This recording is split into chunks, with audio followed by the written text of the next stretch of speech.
Sorry. Good morning, everyone. Please join me in prayer as we start this Sunday. Let us all stand. All right, let's bow down our heads and let us pray. Faithful Father, we begin today by giving you thanks. Your love endures forever. It never fails. Though there are many ways in which we have failed, we have not exceeded the supply of your mercy and grace. Mighty God, everything you do reveals your glory and majesty. Open our eyes to see what you are doing in our lives. Let us marvel at your good gifts and your wise provision. Your acts are amazing, Lord. We cannot comprehend the number of blessings you pour out on us from day to day. As we gather today around your name, we pray that you would fill our hearts, our minds, and our souls. Transform us, Lord, and make us more like you. Through Jesus Christ our Lord. Amen. Amen. So once again, hello and a massive morning. Good morning to everyone. Welcome po ang bawat isa sa One Beat Christian Ministry. So, ready na po ba tayong magpuri sa Panginoon? Amen! Parang kulang pa. Are you ready? Amen! So, He can help us when no one else can, sabi nga doon. And He will always be there for us. And He will never forsake us. He knows everything, our abilities, our limits. And He loves so much that He is willing to die for us. And if you do believe in that, God is here always. And if you believe that, let us praise Him.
Open our hearts, Lord.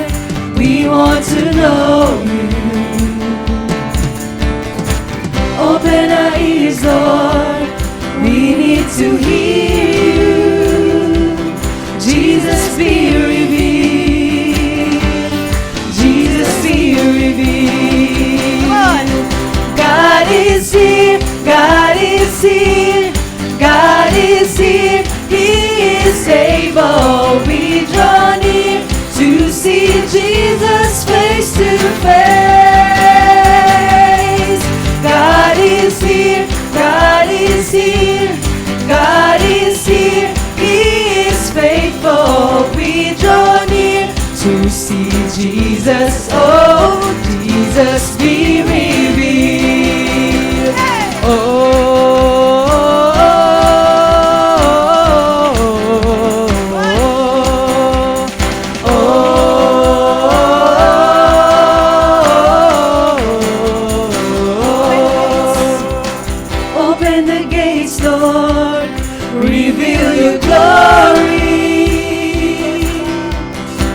Open the nations, establish your kingdom. Open the heavens. Open the heavens, pour out your spirit.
Lord is our holy. Holy, we cry, holy, hallelujah, God is here. Holy,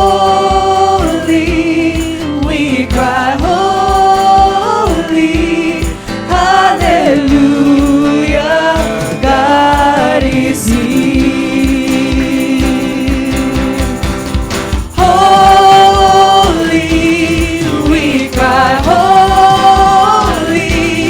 hallelujah, God is here.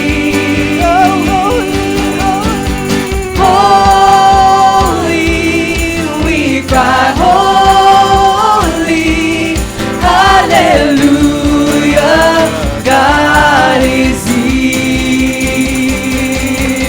God is here, God is here, God is here, He is able. We draw near to see Jesus face to face. God is here, God is here, God is here, He is faithful. We draw near to see Jesus, oh, Jesus be revealed.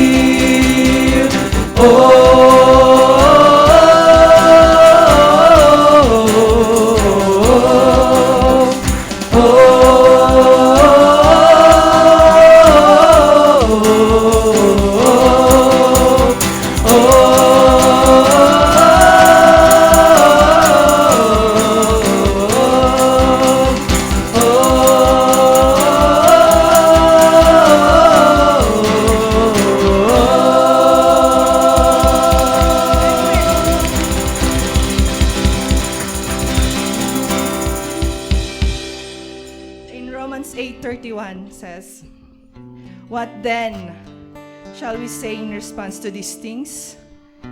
If God is for us, who can be against us?" Today, this morning, I want to leave His name above every other name, that the enemy has to flee. And today, if you have something in your life that needs to bow down in the name of Jesus, leave His name.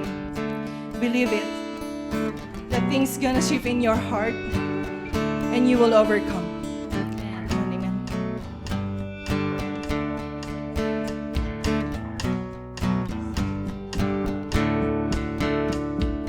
Water you turn into wine, open the eyes of the blind. There's no one like you,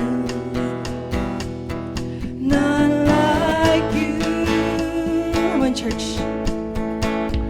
Into the darkness you shine, out of the ashes we rise. There's no one like you, none like you. Come on, let's declare. Our God is greater, our God is stronger. God, you are higher than any other. Our God is healer, awesome in power. Our God, our God.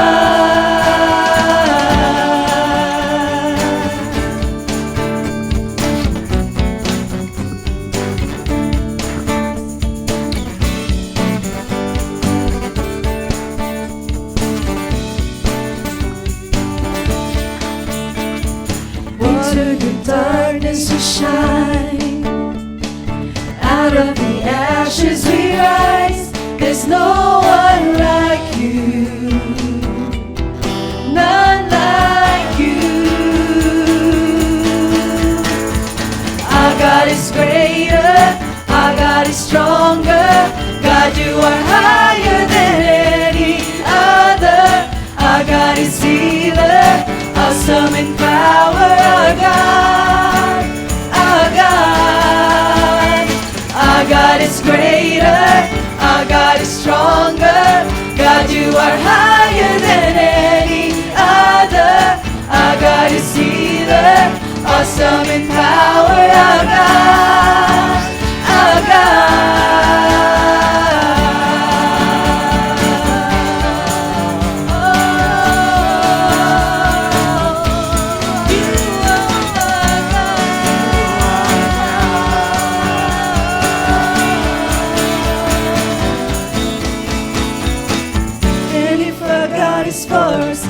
then who could ever stop us? And if our God is with us, then what could stand against? And if our God is for us, then who could ever stop us? And if our God is with us, then what could stand against? And if our God is for us, then who could ever stop us? And if our God is with us, then what could stand against? And if our God is for us, then who could ever stop us? And if our God is with us, then what could stand against? What could stand against? What could stand against? What could stand against? Our God is greater. Our God is greater. Our God is stronger. God, you are higher than any other. Our God is healer, awesome in power. Our God, our God. Our God is greater. Our God is stronger. God, you are higher than any other. Our God is healer, awesome in power. Our God, our God. And if our God is for us, then who could ever stop us? And if our God is with us, then what could stand against? And if our God is for us, then who could ever stop us? And if our God is with us, then what could stand against? What could stand against? What could stand against? What could stand against?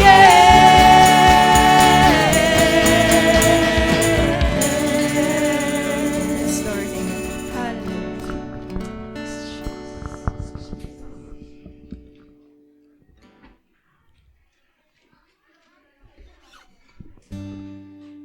Yes, hallelujah, Jesus.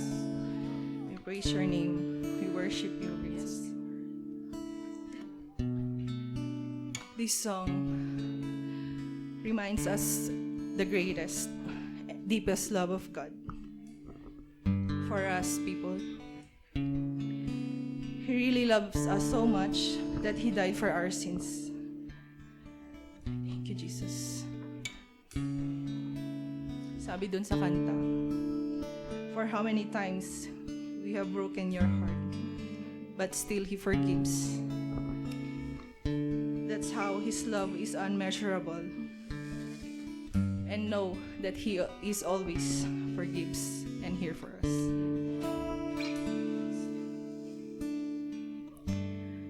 Oh, for love the Father gave, for only love can make a way.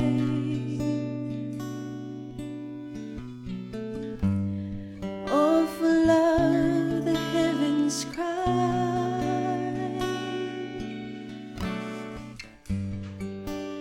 for love was crucified.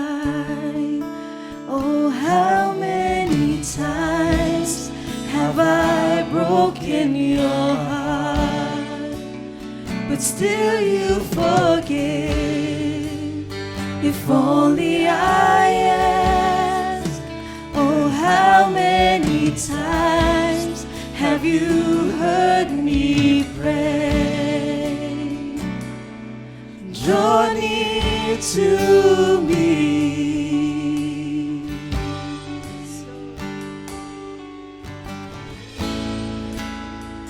Everything I need is you, my beginning, my forever.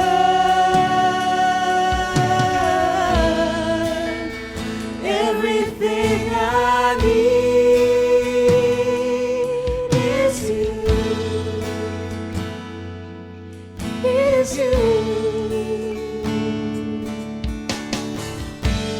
Let me sing of love, and I will join the angels' song. Oh, Lord, ever holy is the Lord, King of glory, King of all.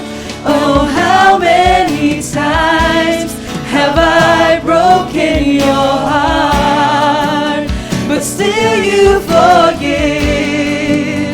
If only I asked, oh, how many times have you heard me pray? Draw near to me.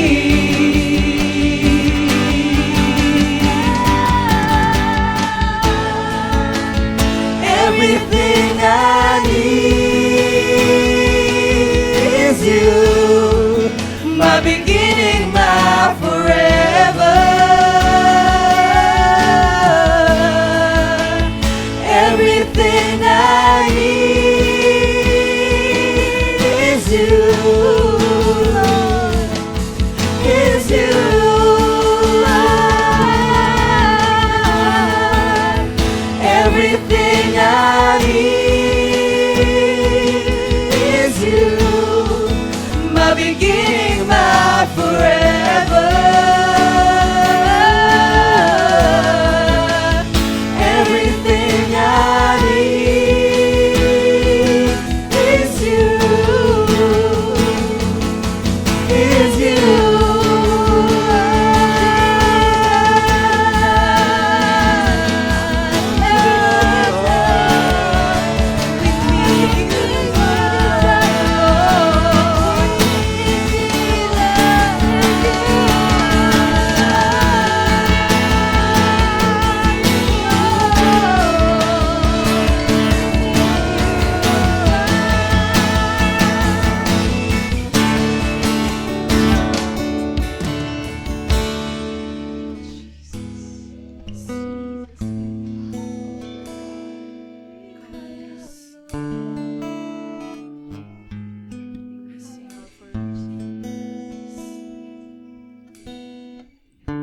And all for love, the Savior prayed. Abba, Father, have your way. Though they know not what they do, let the cross draw men to you. To you, to you, to you.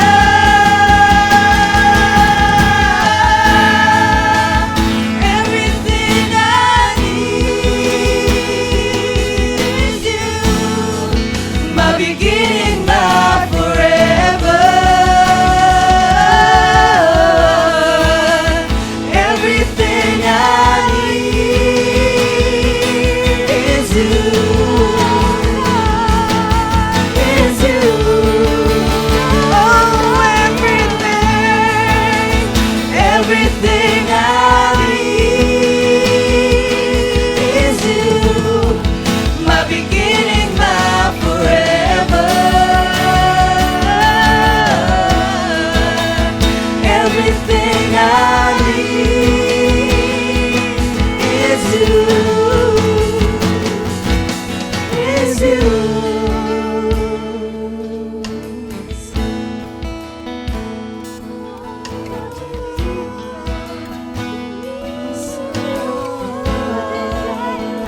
Our Lord God, you are worthy of all our praises, Lord. You are God that never fails.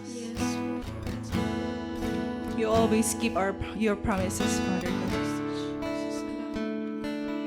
We thank you, Jesus, in your life, your death and resurrection. We see your love, justice, mercy, provision, and victory, Jesus. You are God who lifts up to those who weigh down. We thank you for everything, Lord God. Thank you for everything. We love you, Jesus. Declare, Amen.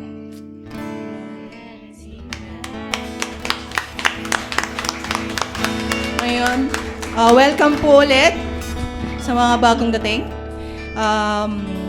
fist bump naman dyan sa mga katabi nyo. Ayan. Welcome po ang bawat isa sa One Beat Christian Ministry natin. Tayo po ay makakaupo na. Ayan. I hope you don't mind na tinanggal ko yung mask ko. Ayan. Mahirap huminga eh. Ayun. So, just in case umubo ako, di ba, mas titindi yung prayer life nyo.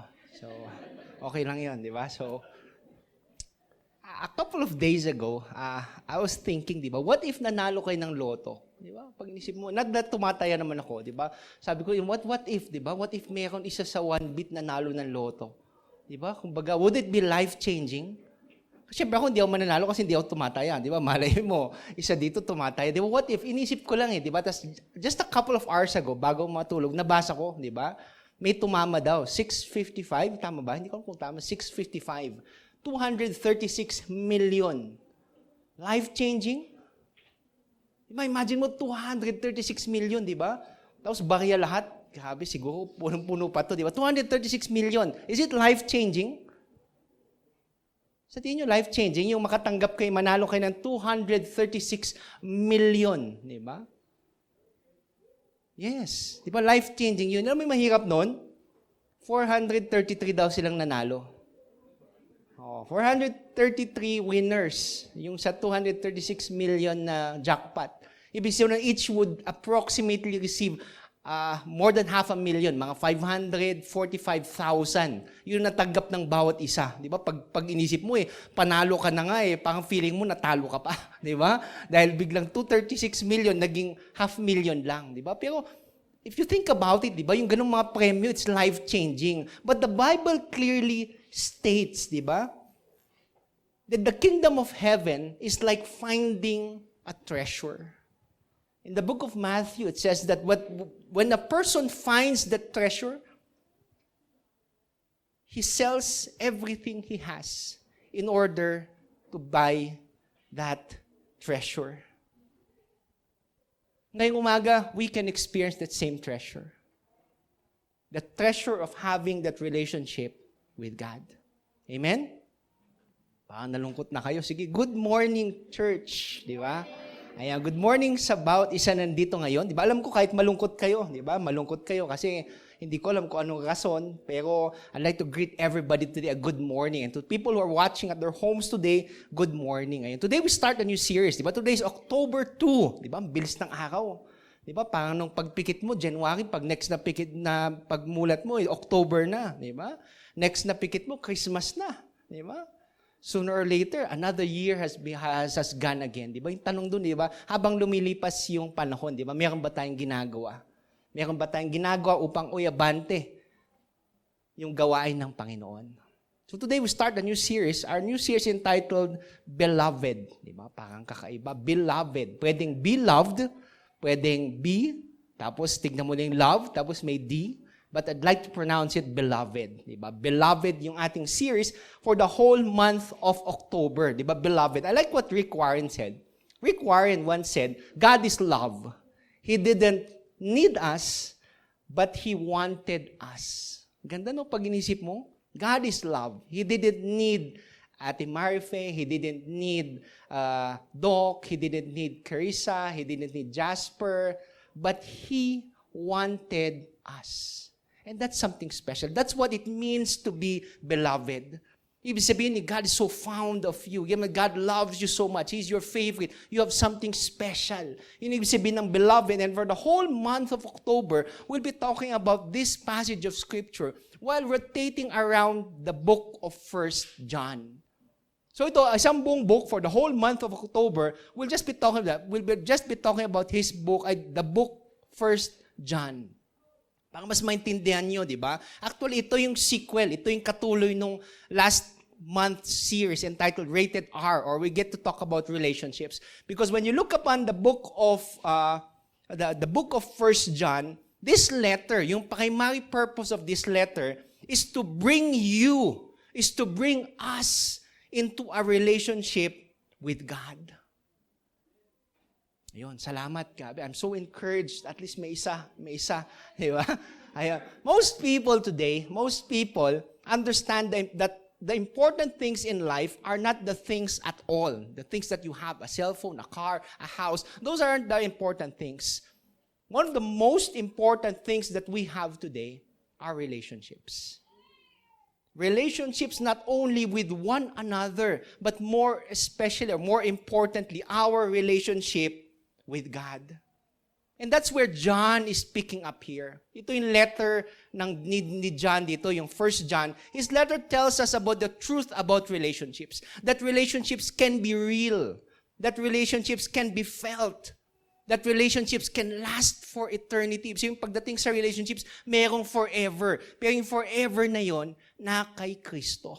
And that's what we'll be looking at for the whole month of October in order to fortify what we already learned last month regarding relationships. So tapikin mo yung katabi mo ngayon, sabi mo, excited ka na ba? Di ba? Parang konti pa eh. Konting tulak pa, di ba? Konting tulak pa. Di ba? Hindi ko alam bakit. Di ba nasubukan nyo na yung may tropa kayo excited pag sila, uy, mag-beach tayo o magdagat tayo, excited sila.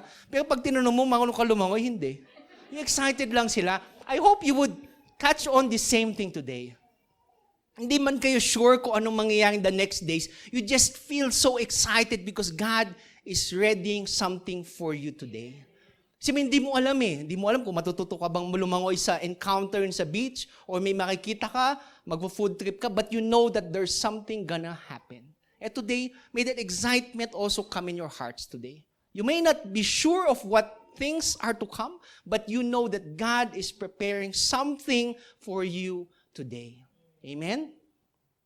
Yan, dapat konti-konti, na mas na-excite kayo, di ba? So today, we look at our topic for today, di ba? Una-una, how far can you walk? Ilang kilometro, ilang metro, ilang tapak, di ba? Matindi, di ba? 4 na tapak. Tama na. Taxi na tayo, di ba? If there's something I love to do, it's walking. Baka hindi nyo alam yan, one of the things that I love to do is to walk. Kung kilala nyo talaga ako, yun yung gusto kong maglakad, di ba? Prior to having a car, dati talagang gustong maglakad. Hanggang ngayon, when I go to the market, di ba? Siyempre, mag-jeep ako papuntang town. Pero pagdating sa town, habang namamalengke, go around the market, minsan pupunta pa akong session, tapos pag pauwi, mula Session Road, lalakarin ko na yan, pauwi hanggang San Luis. I get to have one stop, di ba? Mag-stop ako sa bahay ng parents ko sa Nagiliano, but I love to walk. Kahit na walang sidewalk, if you've been to San Luis, di ba, walang sidewalk yung pababa. Kami nakakatakot maglakad doon. Pwede kang ma-side sweep. Pero I enjoy walking. Di ba? Ang sarap maglakad eh. And during high school, college, mula bahay namin, Nagilian, I would walk going to SM, have a coffee, tapos maglalakad ulit ako pa-uwi. I love to walk. Di ba? There's something I enjoy so much pagdating sa paglalakad. Hindi ko alam sa inyo, pag gustong-gusto yung maglakad, di ba? Pero alam mo yung masarap? Di ba? Alam mo yung maganda? Tanong mo sa akin. Ano po? Ay, konti pa excitement, di ba? Kumbaga, alam mo masarap? Yung may kasama kang naglalakad. Wow, di ba? Yung mga girls, amen, di ba? Lalo pag mga BFF nyo, di ba? O kaya yung mga special someone nyo, ang ganda maglakad eh, di ba? Yung tawag nila, yung HHWW. Alam mo yung HHW? Yun, yung ginawa pa lang ni Kuya William at ni Josh, di ba yung HHWW, di ba? Holding hands while walking, di ba? Yung ganda, di ba? Pag hawak mo, parang hindi mo namamalayan yung oras, hindi mo namamalayan yung pagod pag may kahawak ka eh, di ba? Sabi, may mas upgraded daw, di ba? HHWW PSSP. Ano yun? Holding hands while walking, pasway-sway pa. Di ba? Ibang level na yun, yung level nyo, ganyan lang, di ba? Yung sa'yo, yung gusto mong ipagmayabang na may kasama kang naglalakad, di ba? Ibang level, yung umiikot-ikot pa kayo, di ba? Kumbaga, ibang level na yun, di ba? Parang naiinis ka, di ba? Pero there's a certain excitement, there's a certain level of intimacy, di ba? Pag holding hands mo, naglalakad kayo, you begin to share stories, you begin to just pour out your life. There's something about walking. And today, that's something we'll be talking about today. That as you walk today, di ba? As you take your walks every day, allow me to ask you the question, how is your walk with God today? Tumahimik na, di ba? Pastor, mukhang kahit gusto ko nang lumabas, di ba? How is your walk with God? Masyado bang busy that you forgot your walk with God? O hindi na naisasama si Lord sa walk nyo every day in this journey that we call life. Yung tanong nila palagi, can a person have that private relationship with God and not have a relationship with other people? Pwede rin ba yun? Yung love mo si Lord, pero yung iba, no, no, no. Di ba? Pwede ba yun? Can a true Christian ignore fellowship with other people?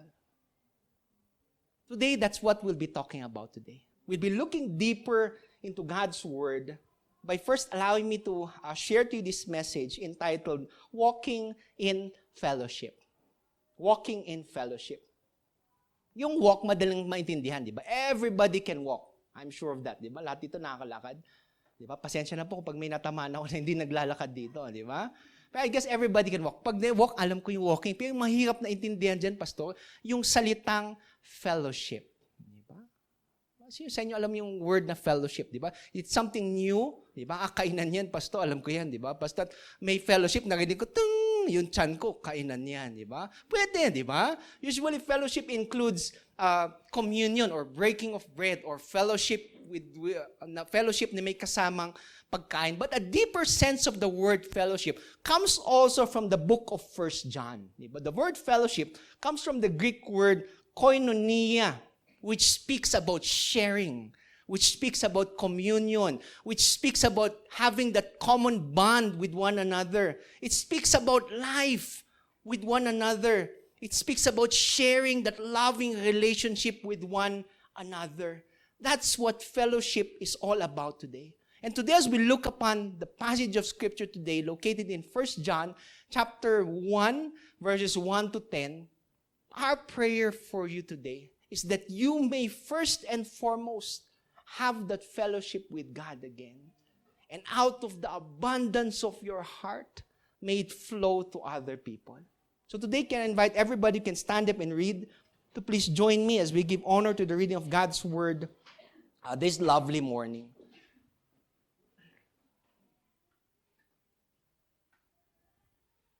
Join me as we read 1 John chapter 1, verses 1 to 10. That which was from the beginning, which we have heard, which we have seen with our eyes, which we have looked at our hands, have touched, this we proclaim concerning the word of life. The life appeared, we have seen it and to testify to it.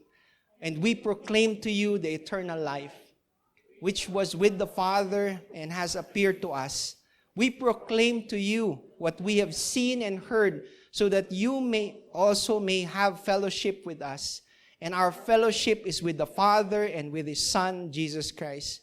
We write this to make our joy complete. This is the message we have heard from Him and declare to you. God is light. In Him there is no darkness at all. If we claim to have fellowship with Him and yet walk in darkness, we lie and do not live out the truth. But if we walk in the light as He is in the light, we have fellowship with one another. And the blood of Jesus, His Son, purifies us from all sin. If we claim to be without sin, we deceive ourselves and the truth is not in us. If we confess our sins, He is faithful and just and will forgive us for our sins and purify us from all unrighteousness. If we claim we have not sinned, and His word is not in us. Join me as we pray. Heavenly Father, we thank You for this lovely morning. That as we get to hear Your word and recite it with power, Father, may it speak to us personally. Reveal to us, O Lord Father, Your plan. Move in our lives, O Lord Father. May these words today be applied in our lives. Take center stage, O Lord Father. In Jesus' name we pray. Amen and amen. You may be seated.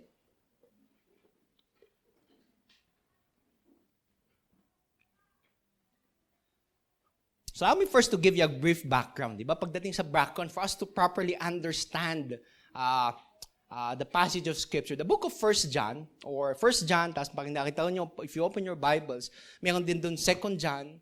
Diba? If you open your Bibles, meron din 3 John. If you open your Bibles, meron din Jude. Kala ko 4th John sabihin niyo. Di ba? Walang 4th John. 1, 2, 3 John. It is traditionally believed that the epistles or the letters of this 1st, 2nd, 3rd John is written by John.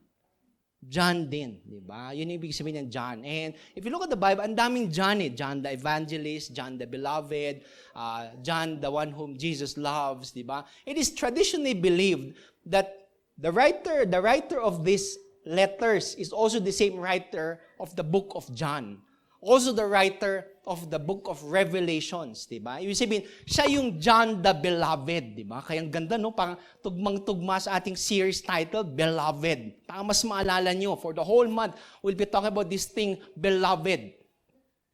Tinawag niya sarili niyang Beloved because para sa kanya, siya yung pinakamamahal ni Jesus. And today as we look upon this series again, Beloved, di ba? May we reflect also on that phrase that we ourselves are God's beloved. Diba? So ito, yun yung background behind it. The audience, hindi sure kung sino yung kausap niya. But looking at how he wrote it, diba? Parang kausap niya dito mga Kristiyano na, believers in Christ. Diba? So today, as we look deeper, maybe we get to learn something altogether about this letter. So the first verses talks about the center of our relationship. Diba? It talks about the center of our relationship. Ano ba yung sentro ng ating relationship? The center of our relationship is Jesus. Diba? I'd like to make that very sure sa bawat isa na nandito. The center of our relationship is Jesus Christ. John here began with this statement. Sabi niya, from the beginning. Di ba? Ano ba ibig sabihin beginning dito? Di ba? Yung beginning ba na gusto niya sabihin dito? Yung sa, that was written in Genesis 1:1. In the beginning, God created the heavens and the earth. Di ba? I like to believe that John wanted to go even earlier. Di ba? Mas maaga pa kaysa sa Genesis 1:1. He wanted to go back to John 1:1. Di ba? Gusto niyang balikan para sa kanya mas importante yung John 1:1. Nung sabi niya, in the beginning was the Word. If you open your Bibles, di ba? In the beginning was the Word, and the Word was with God. And the Word was God. Doon niya gustong umpisahan that from the very, very beginning, Jesus was already there. You get it? Hindi. Banggabi, nakakalito na si Pastor. May God, may Jesus. Later, we'll get to find out more about those things, di ba? Pero he wanted to establish from the very beginning, Jesus was already there. Then he went on to say these terms. Ito yung gustong-gusto ko yung sinabi niya dito. Which we have heard, which we have seen with our eyes, which we have looked at our hands and touched, we proclaim concerning the word of life. Gustong sabihin dito ni John, together with all the other witnesses before, this Jesus that we're talking about dito, nakilala namin. You get it? Hindi na sinabi lang na, alam mo, hindi naman to kwento na parang wala lang. Once upon a time, there was this guy called Jesus, di ba? In a far, far way away land. Hindi ganun eh. John here wanted to base it on facts. Facts that he himself experienced. Yun yung gusto niyang patunayan dito na kaya kong sabihin ito kasi hindi ko lang nakita. Hindi ko lang narinig, pero nahawakan ko, nakasama ko yung Jesus na pinag-uusapan ko dito. That's why he was very bold in saying na, wow, you can believe me because from the very start, I was there with Him. You get it? Yun yung gusto niyang sabihin dito. That the words that He proclaims here is the same words that Jesus said. Inuulit ko lang, wala akong dinadagdag, wala akong sinasabing invento, but it is the same words that Jesus used. The life appeared. We have seen it and to testify it, and we proclaim to eternal life, which was with the Father and has appeared to us. Panglabo, no? It just wants to indicate that from the beginning, there was God. And from the beginning, there was Jesus Christ. From the beginning, there was the Holy Spirit. This is what you call the Trinity. Ito yung pag narinig nyo ba yung Trinity? Do you ever hear the word Trinity? Trinity. Di ba? Pag-isip po, parang napakalabo yata. Hindi ko gets yata yung pinag-uusapan ni Pastor. But from the very beginning, there was those three persons already available from the very beginning. And He wants to tell us that these eternal beings wants to be known. Kaya ginawa ni Lord, He made Jesus into a man and allowed Him to fellowship with us so that we can have an idea of what God is. Di ba, minsan kasi pag mo, napakahirap intindihin eh. He's perfect, He's holy. But when you see the life of Jesus Christ, kahit hindi mo nakasama, nabasa mo, you get a clearer picture that God wants to be known. He wants to have fellowship with us. He wants to build that relationship with us. Ano kaya sinabi nito ni John? Because from the very start, he wrote this letter to combat people or to, ano bang tawag sa kanila? They call them Gnostics. People who believe in Gnosticism or knowledge. Para sa kanila kasi, Jesus Christ was God. Amen? But Jesus Christ, para sa kanila, did not become human. So parang, parang may konting distortion. That's why John wrote this letter in order to combat, para maging malinaw sa mga Kristiyano that Jesus Christ is both God and is also human at the same time. Sabi niya, imposible nagkakamali ako kasi nahawakan ko siya. Nakausap ko siya. Nakasama ko, kumain kami, nagbangka kami, lahat ng ginagawa ng tao, ginawa rin namin.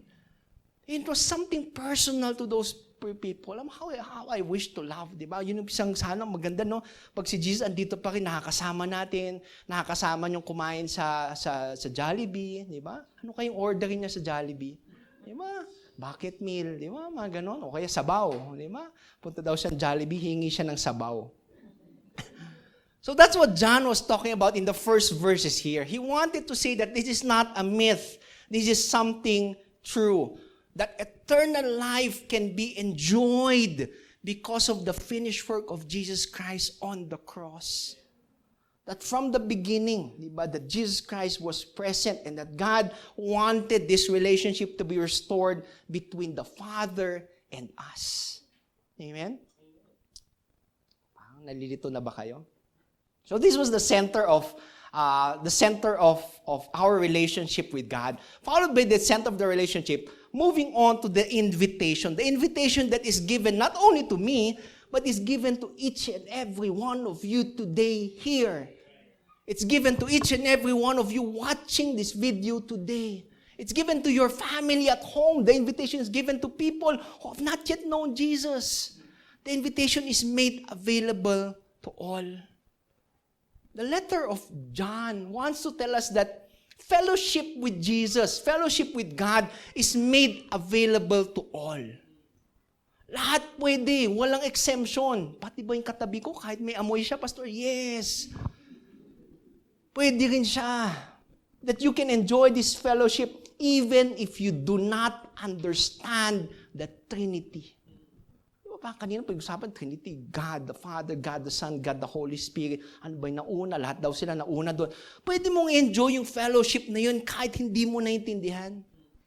Pwede mo bang gamitin yung mata mo kahit hindi mo naintindihan paano mag-function, yung vision mo, yung ano ba yung nasa likod, yung cornea, paano mag-focus ng lens. Inintindi mo pa ba yun bago mo enjoy yung, ayoko munang gamitin kasi hindi ko naintindihan. You can enjoy it. That as you enjoy it, you get to know Him better. Yun yung kagandahan ng having that relationship with God. No one comes to the world tas 100%, alam na nila lahat, di ba? Grade 1, di ba? Dad, alam mo ba yung Trinity? Hindi, mahina, di ba? Walang ganun. But as we progress in our relationship with God, I would like to believe that the more we advance in age, the more we also get to know Him. Actually, for many people, yun yung dilemma nila eh. That's why they don't like to have a personal relationship with God because parang isip nila, parang hirap ah. Parang mong sinabi yung anak mo, makipagkaibigan ka sa principal mo. Parang, pwede ba yun? Diba? Sabi mo, anak, punta ka sa principal, makipagkaibigan ka. Diba? They think of God, somebody so powerful, somebody mighty. Yes, He is. But the more you get to know Him, the more you get to see that, wow, I want to have a relationship with this guy.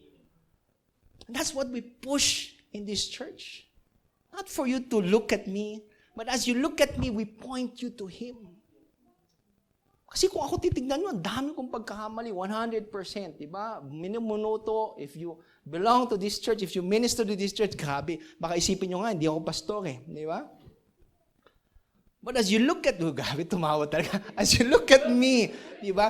Allow me to point you to somebody who is perfect. And allow Him to be your standard, not me. Kasi kung ako yung maging standard nyo, I will fail you 100%. Over and over and over again. And that's why people, pang sinabi, and there's another reason why people don't like to have a relationship with God because they feel they are so distant. Grabe, hindi ko kaya, parang, because God is holy, God is pure, God is perfect, na pag lumapit ka, parang, grabe, hindi ko kaya. Kasi ang dami kong setbacks, ang dami kong pagkukulang, ang dami kong kasalanan, kaya relationship with God, no. Because the more you are in a relationship with God, the more He exposes you. Not to tell you na ang dami mong kasalanan, Jumar, ang dami mong kasalanan, Cynthia, but to allow you to change into His likeness. To allow you to become more like Him every day.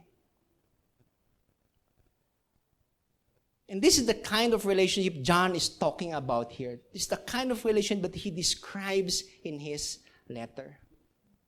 Those who have a fellowship with one another are those who share the same resources, are those who share the same responsibilities. They have something in common. Di ba pag may fellowship, gusto mong pakisamahan yung mga may kapareho kayo. Di ba?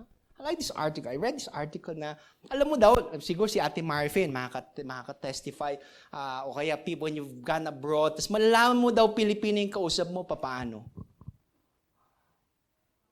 Si Ate Marfin, tumatawa na, parang, di ba? Paano mo malalaman daw kung Pilipino yung kausap mo? O malalaman mo, malayo pa lang Pilipino yan. Alam mo paano? When they point with their lips, sabi. Diba? Saan? Doon, no? Di ba? Over there. Di ba? Nasa ibang bansa na, pero they point with their lips. Di ba? Subukan niyo ba? Magturo na yun ng kung saan isang street gamit yung lips niyo? Hindi, di ba? Baka hindi kayo Pilipino. Hindi pa ganun ka-degree, di ba? Or when you meet somebody, di ba? Usually, hello, di ba? Pag sa ibang bansa, hello, hi. Di ba? Pilipino daw, yung nod nila pataas. Yun na daw hello natin, di ba? Pag gano'n, di ba? Di ba? Tama ba? O mali? Tama ba, Ate Lina? When you place H daw sa mga pangalan nyo, grabe, wala si Ray di ba? Si Ray may H Ray. Pag ganun daw di ba? Yung mga special natin, mga ginagamit daw sa panligo. Tayo lang daw naliligo na gumagamit ng bato. Di ba? Tapos pag tinanong mo, ano yung souvenir? Yung souvenir daw, yung mga kinukuha sa hotel, yung mga giveaway, tawag doon, souvenirs. It's mine, di ba?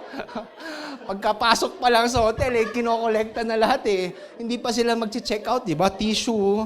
Ito gusto to ni nanay, di ba? Pasalubong ko na to sa kanila. Di ba? Pagsakay mo ng aeroplano, sir, would you like something libre ba? Libre? Sige, labas mo na lahat. Di ba? Pag uwi mo may pasalubong ko sa inyo, di ba? Ito, grabe to. Ngayon ka lang makakita ng mga ganito.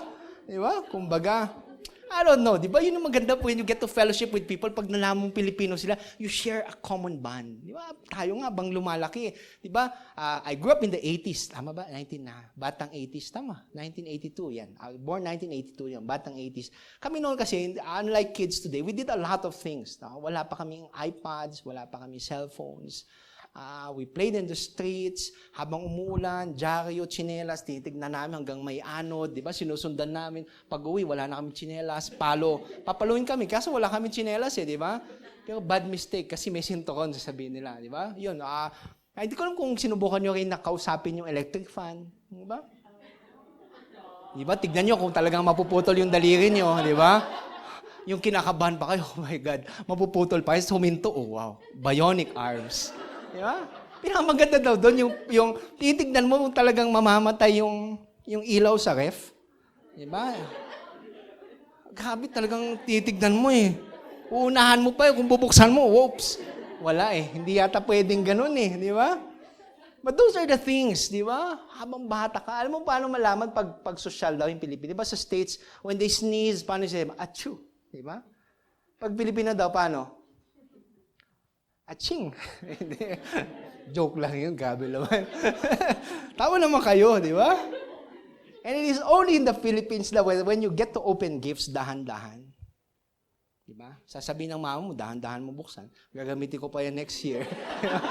Silalagay niya sa ilalim ng kama. Hindi ko alam, kami kasi lalagay ng mama ko sa ilalim ng kama namin. Kama niya, diba, lahat ng paper bag, lahat ng Christmas wrapper. Baka just in case, diba? Oh, may birthday ni gano'n, yung pinsan namin. Wala kami pambal. Kumuha ko dyan, Christmas wrapper na lang, diba? Mga gano'n, malalaman mo daw Pilipino, diba? But it is in those things that we share a common bond. Di ba? Pag ganun pag batang 80s, parang sarap makapag-fellowship Di ba? Parang there's a connection that you get to feel. And that's the same thing today.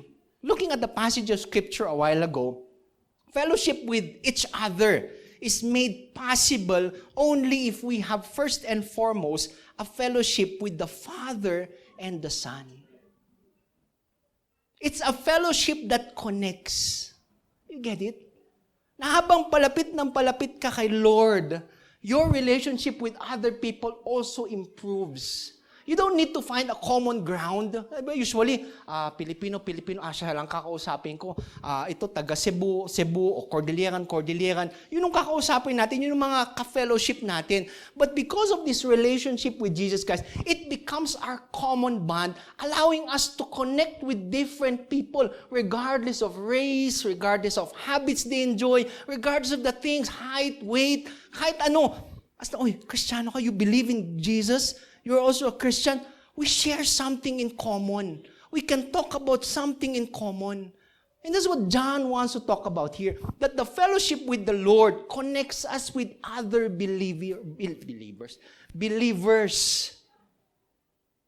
So it's so important for us to have that connection with God.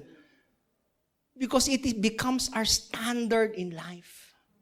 In order for us to connect with other people.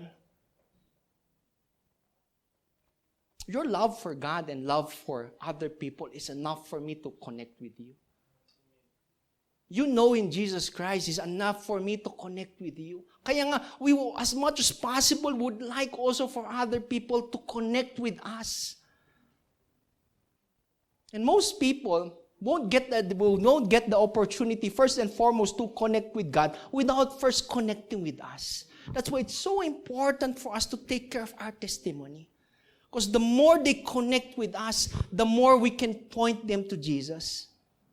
Ang hirap naman pagtaliwas yung buhay natin sa sinasabi natin pinagsisilbihan natin na Diyos.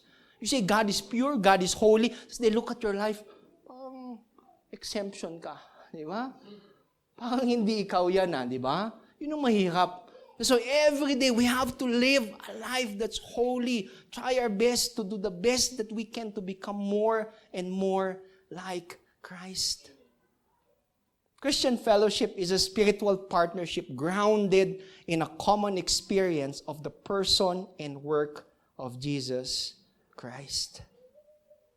Walking in fellowship with God connects us to others. Now I'm going to share to you a quote by Dietrich Bonhoeffer that says, "Our community with one another consists solely in what Christ has done to each of us." How has God moved in your life lately? Meron ka bang bago mga kwento na may ikakwento sa ibang tao kung paano gumalaw si Lord sa buhay niyo? Kasi kung wala ka talagang i-share. But the more you connect with God and get to experience what He wants you to experience in your life today, yun din yung mga stories, yun din yung mga kwento na i-share mo sa ibang tao. And when they get to hear it, wow! Yun yung prayer ko that, mainggit sila kung paano gumalaw si Lord sa buhay mo, that they also want to know the God that you serve. Problema pag wala. Di ba? Mas naawa pa sila sa'yo. Then how can we point people to God? So moving on, not only the center, not only the invitation, but we also get to see the result of our fellowship with God. The result of our fellowship with God is fullness of joy. How many difference of joy and happiness? Diba? Others want happiness, diba? But if I were you, pick joy. Because joy is not based on circumstance. Joy is not based on possessions that you have. Joy is based on something deeper. And that's what John wanted us to be reminded here today that your joy should be based on the relationship that you have today with God. Dapat dun yung pinanghahawakan nyo. That's why I can have joy every day despite the things that are happening in my life. Because alam ko maayos kami ni Lord. And that's more important than anything in this world. And that's what John wanted us to have today and to be reminded here today. Alam ko lahat tayo ngayon is not exempted from hardship and challenges in life. Today, there are some of you going through the rock bottom. Family member died, business going not well, relationships sa pamilya nyo, away-away lahat. You don't know kung ano nangyayari sa buhay mo. But let me assure you today that as long as you have that relationship with God, you can experience true joy. Joy can turn your tests, sabi nga, God can turn your tests into testimonies. Maganda one day, after all those tests that you go through, you come to me, tapos sabihin mo, Pastor, alam ko na kung ba't kailangan pagdaanan yun. Grabe. God wanted me to become better. God wanted me to go through those things because He knew kaya ko and He wanted me to learn something there. Maganda doon, when you get to share your story to other people, it becomes personal. Kasi alam nila, pinagdaanan mo eh. And when they get to hear it, wow, kung sa Kanya ganun nangyari at ganun yung ginawa ni Lord, ibig sabihin, wow, we serve the same God. See, the outcome is the same as long as I have that relationship with God. John clearly echoed the idea that Jesus brought before His disciples. Alam mo si Jesus, kinikwento niya sa mga disciples niya about joy that lasts towards eternity. And yet, He was facing death. Ilang araw na lang ipapako na siya, but He can share that joy because He knew from the very start. He knew that He had that relationship with the Father. That's why He can claim it with all His heart. John also wanted us here to have a clear understanding of who God is. Later on, siguro pagdating sa 1 John, the book of 1 John, you would get to hear that God is love. Amen? Nakinig nyo God is love. But here in our passage of Scripture, John wanted to remind us that God is not only love, but God is light.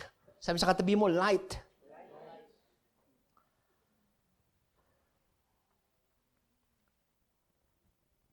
We must begin our understanding of God here. John declares this on this simple understanding that God Himself is light. And by light, by definition, has no darkness in it. For it to be darkness, there must be the absence of light. Another way of saying this is that God is light, yes, but that God is perfect. No one is perfect. Ni yung katabi mo, kahit anong gawin mo, kahit anong assumption mo, kahit anong bago mo sa buhay mo, hindi magiging perfect yan. But if there's somebody who is perfect, it is God. And today, our fellowship with God brings us peace, hope, joy, love, not only with God, but with also other people. Walking in fellowship with God completes us. Yun yung maganda eh. Di ba?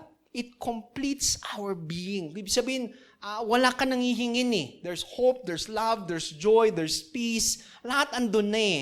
And that's something that Paul wanted to battle. Kanina, we were talking about those Gnostics, or those people who believe in Gnosticism or that knowledge. Para sa kanila kasi, in order for you to be saved, in order for you to enjoy that relationship with God, you have to be in this higher level of knowledge. May mga secret things na dapat malaman mo para ma-experience mo yung fellowship with God. But that's what John wanted to refute here. Yun yung pinaglalaban niya na hindi tama yun eh. That a relationship with God is made possible because of Jesus Christ. No added things. Hindi mo kailangan memorize yung mga bagay, may mga sikreto ka muna kailangan malaman at ilagay sa utak mo bago mo kaya na makipag-fellowship with God. For these Gnostics, fellowship with God was exclusive. Isipin, hindi para sa lahat eh. Para sa mga tao lang nakakaiba yung level.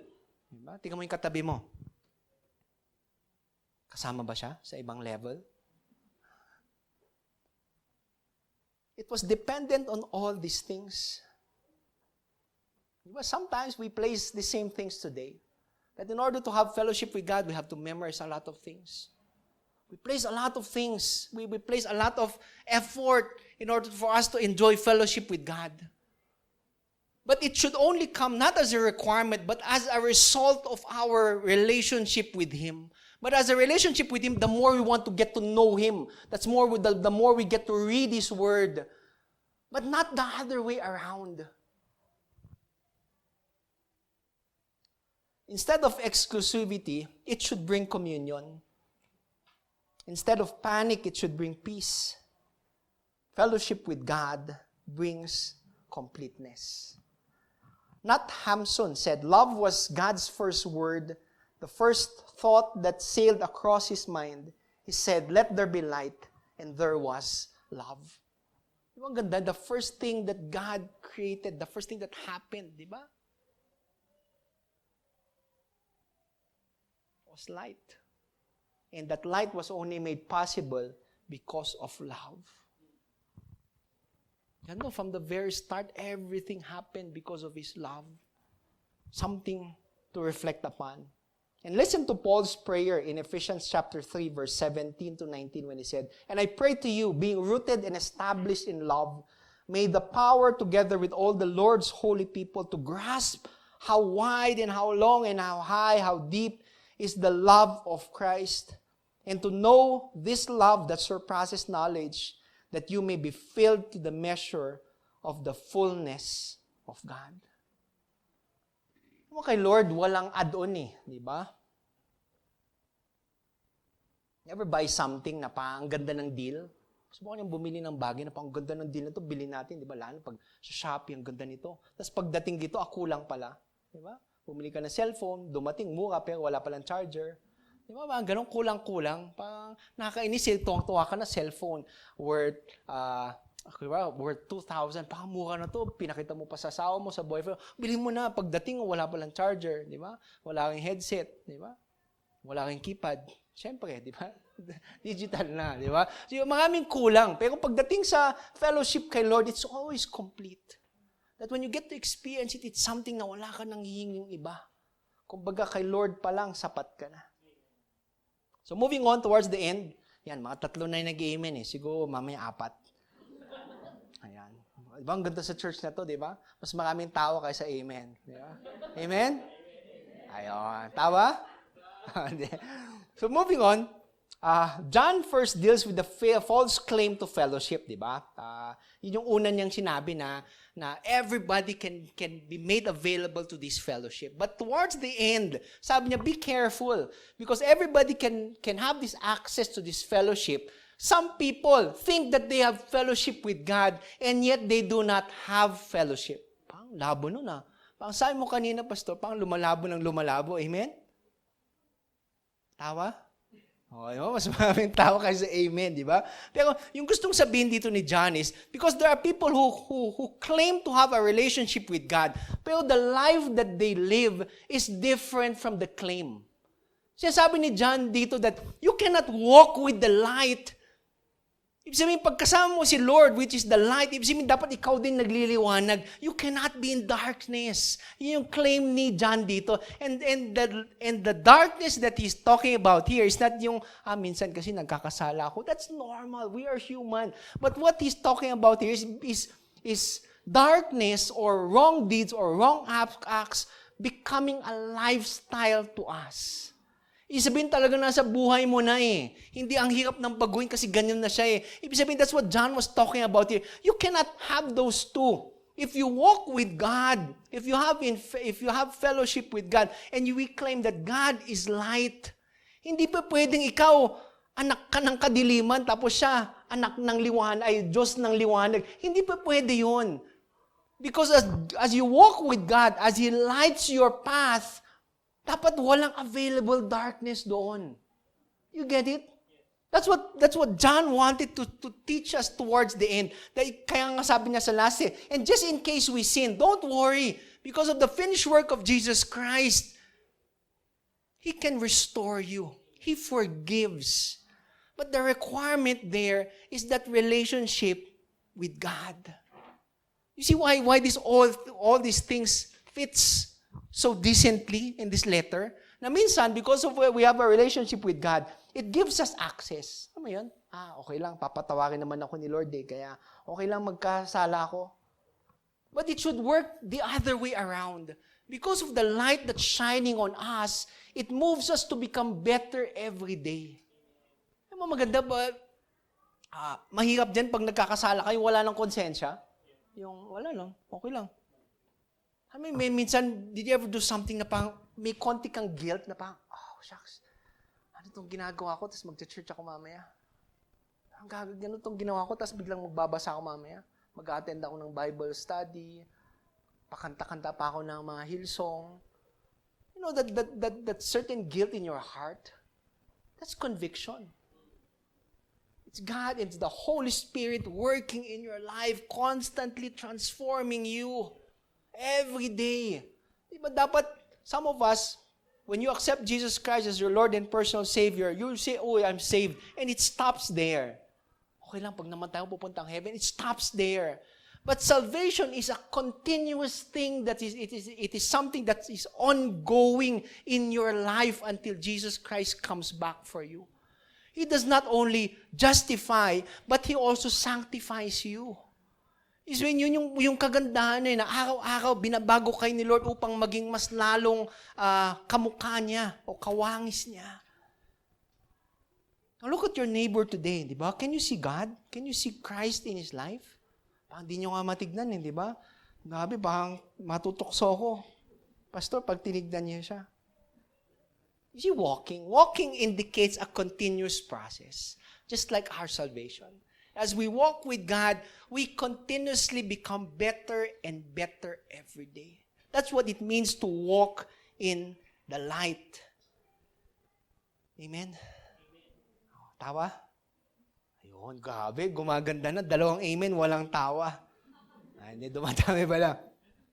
So today, walking in light, having that fellowship with God changes us. It changes everything within us. Kumbaga dito, there are no shadows, no tricks, just pure light and love of God made available to us. I remember, it changes you every day. I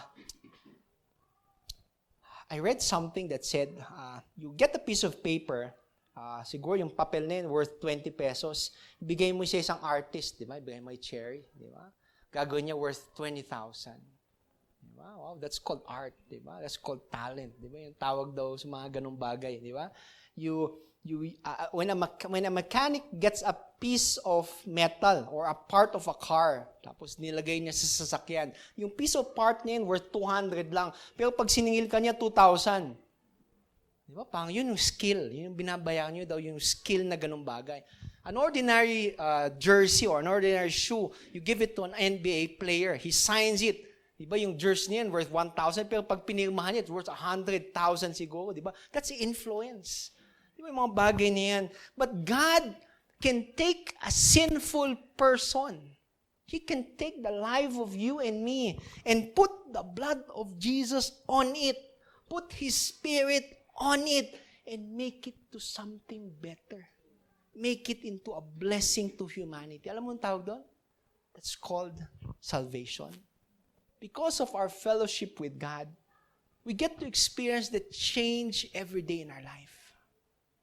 Minsan kasi gusto nyo 100% di ba? Alam mo, I've been a Christian for 15 years lang yata. 15. Bata pa ako. 15 years yan. Pero, alam mo yung una kong expectation noon, that when I get to be born again, nung sabi na, say this prayer with me. Sabi ko, wow, grabe. I was so excited na parang, wow, grabe. Ano kayang mangyayari bukas paggising ko ba? Mas pogi na ba ako? Mga ganon. Ano bang mangyayari sa buhay ko? I was so excited. So when I told that prayer, and everybody said, wow, you're born again. So the next day when I went home, wala akong pinagsabihan. Kasi grabe, nakakatakot, di ba? I grew up in a Catholic family. Baka hindi nila gets, di ba? Baka imbis na sabi, nagbago ko talaga anak ko. Di ba? Mukhang nasira ng ulo yung anak ko, di ba? So, the next day when I woke up, I said, wow, I feel something new. Di ba? Parang feeling mo, you get that feeling of euphoria, okay? Yung masyadong excited, yung parang pag pumasa ka ng board, tapos, wow, di ba tuwang-tuwa ka, pero isip mo, what's next? Parang ganun, tuwang-tuwa ako, tapos biglang, habang naglalakad sa papuntang, alam ko, susundin ko si Aiston, habang naglalakad papuntang susundin, nakastop ako sa isang store. Pag nung nag-stop ako sa store na yan, nakinig na amoy ko yung amoy ng sigarilyo. During that time, para sa akin, bango-bango na amoy ng sigarilyo, di ba? Pag naamoy mo, wow, heaven. Di ba? Parang gabi, Lord, ikaw ba yan? Di ba? During that time, buong akala ko na, wow, there's the change that happens, di ba? But it takes effort. It takes you to say no to temptation. It takes you to say no to the world. It's hard. 100%. Alam mo, yung time na yun, sinundo ko si Ice, nakainom na ako. Kaya pagpunta ko doon sa practice na rin, practice ng worship for the following day, grabe, sabi ng isang youth doon, parang si Tito Mike, ang bango niya, iba yung kakaiba yung pabango niya. Amoy Chico, sabi niya. Sabi ko, bagong scent yan, di niyo alam yan, di ba? Mabango yun, di ba? Pero doon, tong-to, nakipag-fellowship ako, high five, di ba? Nakainom na pala. Change didn't happen. Nung na-realize ko, you have to place effort. You have to every day die to oneself and say yes to God. That change is not made available na kaagad-agad nandyan. Every day, you are being changed. Kaya pag tingnan mo yung katabi mo, bakit kayo siya Kristiyano ng tagal-tagal, di naman perfect? We're not here to be perfect. We will never be perfect because God is the only one perfect. But every day, we strive to be better people. Yun yung challenge ko sa inyo today. Every day, strive to be someone better. Someone, when Jesus looks at you, sabi nyo, proud ako kasi anak ko yan. Amen? Okay. So, allow me to share this quote. Ito yung sinasabi ko nina, by Charles Fuller. Fellowship with God means warfare with the world. You get to pick the light or darkness, and you cannot have both. If you say that you are a true Christian, a follower of Jesus Christ, someone who's fellowship with God, then every day you have to declare war about these things of the world. Mahirap, pero kaya. That's why we not only have to have fellowship with God, but we also have to have fellowship with one another. Because we need to encourage one another. Kaya niyan. And today, I've been there. I know it's not easy, but I know you can do it. And I'm excited to hear your testimonies in the future. Sharing also to people now, people in the future, telling them na it's struggling, pero look at where I am now. I may not be perfect, but I'm somebody better than I was yesterday. A better version of yourself every day. John 17:23, and allow me to end with this. I in them and you in me, that they may be perfected in unity, so that the world may know that you sent me and loved them even as you have loved me.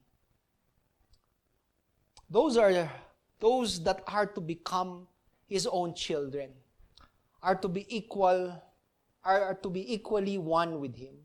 Just as He is one with the Father, we are one in Christ. We are born of the Spirit and made one in Him. We are new creatures in Christ. Just as Christ's life witnessed His oneness and unity with the Father, this was His prayer for us. For you and me, is that our lives are to be one with Him and in unity with one another, so that the world may know that you sent me and that you have loved them just as you have loved me. Allow me to end with this quote today. Andrew Murray said, "A soul cannot seek close relationship with God or attain the abiding consciousness of waiting on Him all day without a very honest and entire surrender to all His will." Mga kapatid, walking in the light means seeing things the way God sees them and responding the way He does. We get a proper knowledge and illustration on how Jesus walked with us, how He responded to different things in this world. Walking in the light means living under the controlling desire for God instead of the world. The kind of life you live if you see things the way God sees them and share His value. Walking today walking in fellowship means walking in life with God. Today, as we ponder upon this first chapter in the book of 1 John, allow us to reflect our personal lives. Tanungin ko sa inyo, meron ba kayong fellowship ni Lord? Do you have that relationship with Him today? Do you have a relationship with people around you today?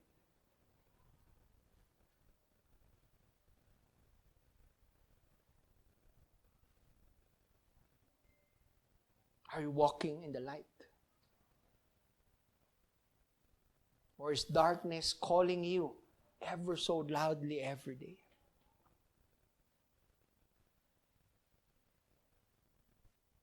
Today, that relationship is made available to all. Sabi ko nga kanina. And today, God might be just speaking to you today. So today, as you bow for a couple of seconds, in an act of surrender to God, probably closing your eyes to remove all the distractions around you today, and just allow you to focus on God this morning.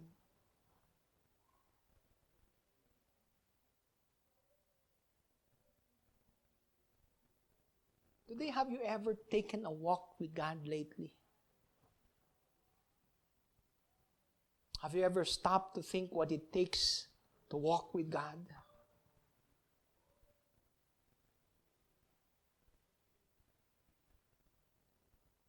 You may be thinking that a walk begins with one step.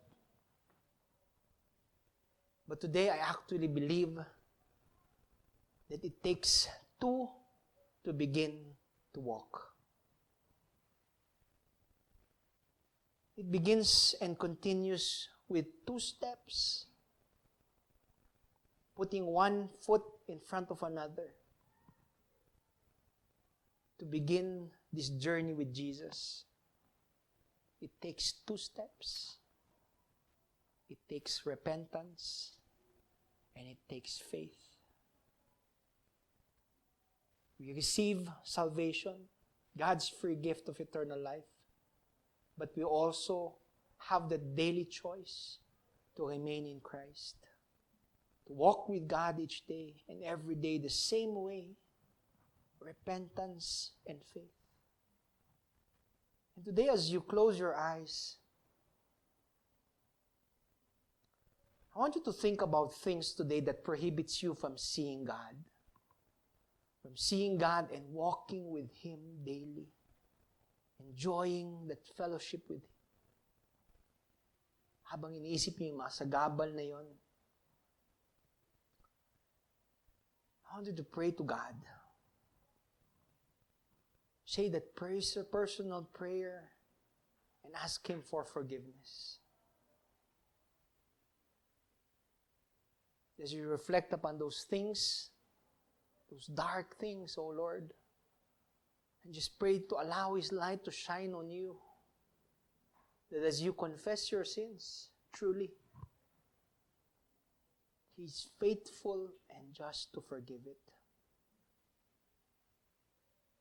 And today, O Lord, we pray that as we open our eyes today, all that we may see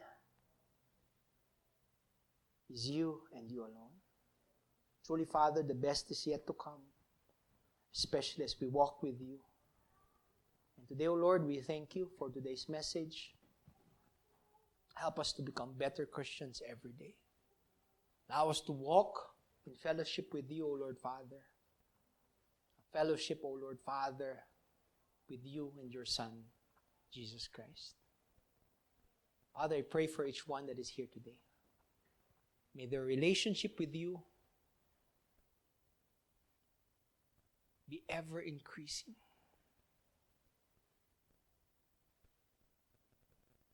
May they grow more, O Lord Father, in the knowledge and love of Jesus Christ. I pray that they may yearn, O Lord Father, to get to know You more every day. And it starts with these two steps, repentance and faith. Father, today we thank You be glorified in our lives, O Lord Father. Today, O Lord Father, we ask all this, knowing that we are your beloved. And we ask all this through your Son, Jesus Christ. Amen and amen. Before we end, allow us to end today by fellowship. Allow us to end today by breaking bread together, by performing in an act that Jesus Christ himself did 2,000 years ago, declaring that one day he would triumphantly come back for us. The leaders of the church would be distributing the communion elements to you today in your seats. So if you wish to partake of these communion elements, may we request you to get one and wait for further instructions. These are just symbolic elements. Ibig sabihin tong matatanggap nyo na juice and bread has no power to save you. The only one who can save you today is Jesus Christ. But today, we do it in remembrance of what Jesus Christ has done 2,000 years ago, believing that He would one day triumphantly come back for us.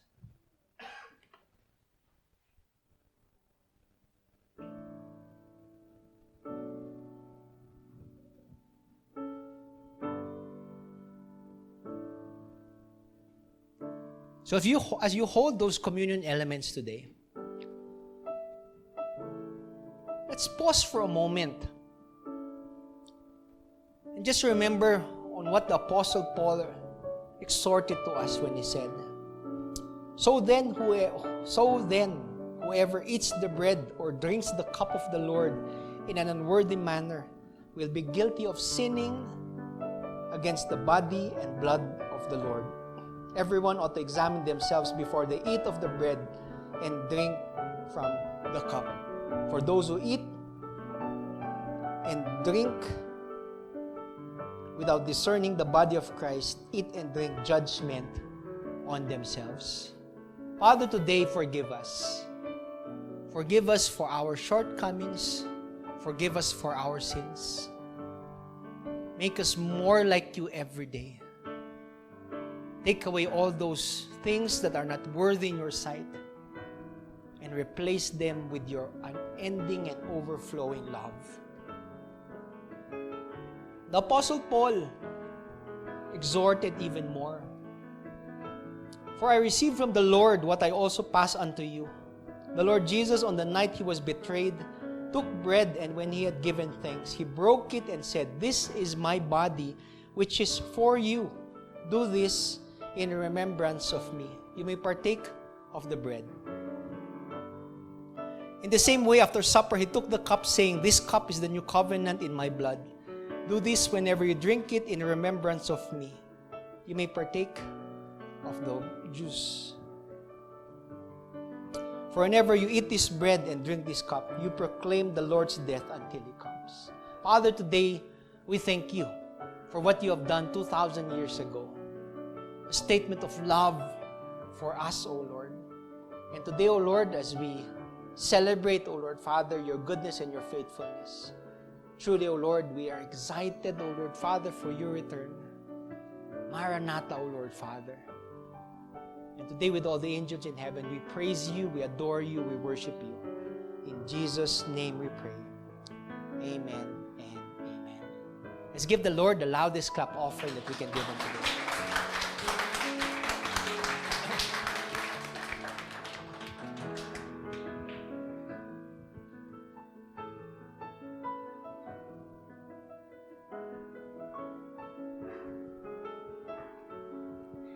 Ayan, amen and amen. All right, good morning everyone again. My name is Sheila. Such an amazing first Sunday of October, 'di ba? Ang bilis ng panahon, no? Parang pag-ibig lang mabilis lumipas. Ayun lang. Ay, sorry, nasa church pala tayo. Change topic. All right. So I know everyone's excited to give, but let me just share what I've learned from my personal devotions about giving. So do you realize that we're so used to giving? When every time na sabi giving time, we just give. But have you ever asked why? Sinong nagtanong sa inyo, bakit kaya ako nagbibigay, diba? Let me share my personal reasons. I hope that you can learn from. I know that everyone's excited. Just give me 2 hours more. Ayan. So, what I learned from my devotions that there are levels of giving. So, level 1, nagbibigay ako para sa akin. I realize whenever I give, it develops my character. I'm challenged to be generous. Yung dati, ang damot ko, ngayon, madamot pa rin. Hindi naman. Ngayon, you learn to slowly have a change of heart and be more generous to other people around you. It also disciplines me with my finances. Do you agree? I become more conscious of my priorities, and my focus becomes all about me to becoming also including other people. Ayan. And then, that leads me to level 2.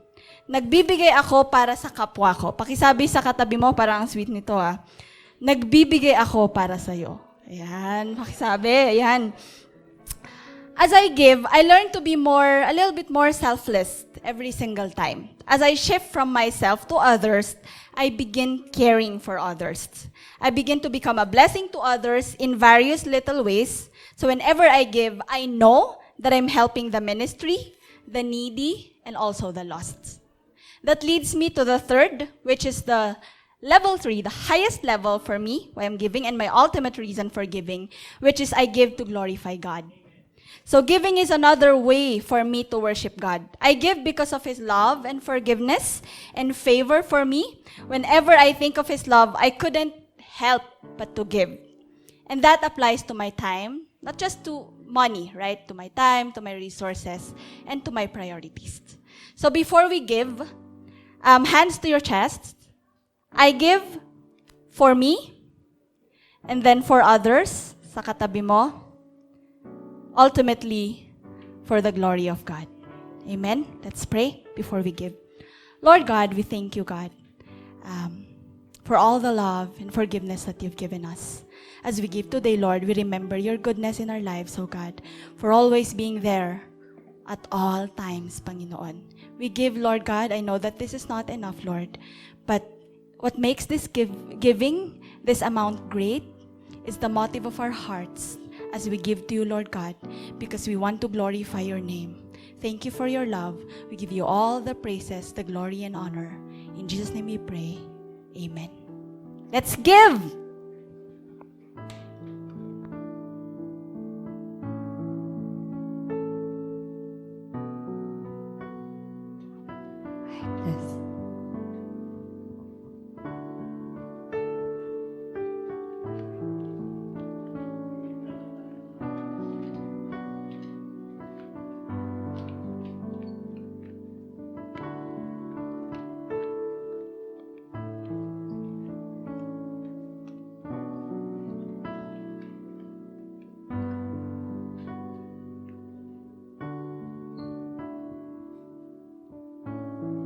Ayan, good morning po. So before matapos ang ating service, may konting announcements lang po. So sa mga ladies dyan, meron pa rin po yung Zumba natin every Saturday, 6:30 po ng umaga. Kaya kung interesado po kayong mag-join, meron po kaming group chat, pwede nyo po kaming i-message si Tita Ice, yan, kung gusto nyo mag-join sa Zumba, magpapawis ng konti, ganyan. Tapos, para po sa ating water baptism, pa-wait lang po ng further announcement kung kailan po yung specific date para doon. Kung interesado po kayong magpa-baptize, pwede nyo po kaming lapitan kung sino mang, si Pastor Mike, si Tita Ice, ako pwede nyo ring lapitan. Kung gusto nyo pong magpa-baptize, ayan. Tapos, ano pa? Yun lang po, happy Sunday and don't forget to walk with God. Ayan. Ingat po! Ayan, amen and amen. So all stand up as we end in a word of prayer.